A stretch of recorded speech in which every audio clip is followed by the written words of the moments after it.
Eccesso di pubblico per la prima edizione di Agrigento Jazz Festival. La fortunata kermesse ha riscosso l'interesse di molti appassionati del genere musicale e non solo. 4 serate dal 31 luglio a quella di ieri sera all'insegna della musica jazz, immerse nell'incantevole scenario della Valle dei Templi.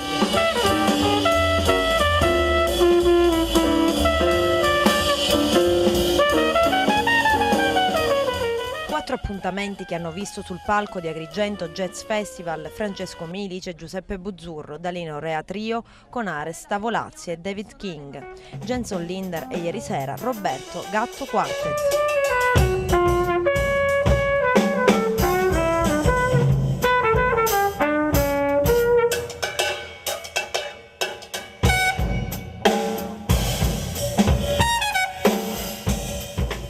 Un bilancio di questa prima edizione di Agrigento Jazz Festival.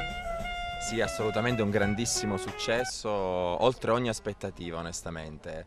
Abbiamo avuto 4 serate con grandissimi artisti, grandissima musica veramente internazionale, musica di livello, per cui il primo bilancio non può che essere assolutamente positivo e ci dà l'entusiasmo, la forza e il coraggio di continuare con il nostro progetto, che era sostanzialmente quello iniziale, di intraprendere un Agrigento Jazz Festival che vedesse non solo una sola edizione ma una serie di edizioni ogni anno nello stesso periodo. Lei è uno dei migliori batteristi qui presente al Jazz Festival. Che le ne sembra di Agrigento, ma soprattutto di questa manifestazione?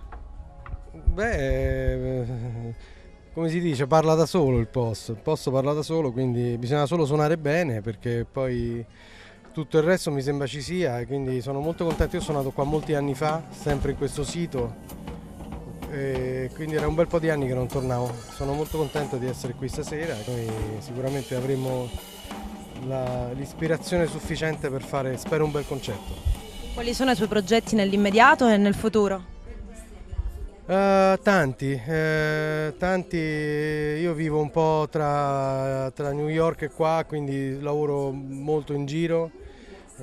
Andrò a New York a settembre, poi avrò una tournée in Russia, un'altra in Cina e un'altra in America, ancora più tardi. Quindi per fortuna la mia vita artistica, insomma, nonostante il momento di crisi e di difficoltà, procede bene, oltre ovviamente alla mia occupazione anche come insegnante al Conservatorio di Roma, e per il resto siamo in giro. C'è un sacco di progetti diversi, quindi fino a che ho energia per fare questo lavoro lo farò come l'ho sempre fatto finora. Cosa significa per te esibirti questa sera alla Valle dei Templi?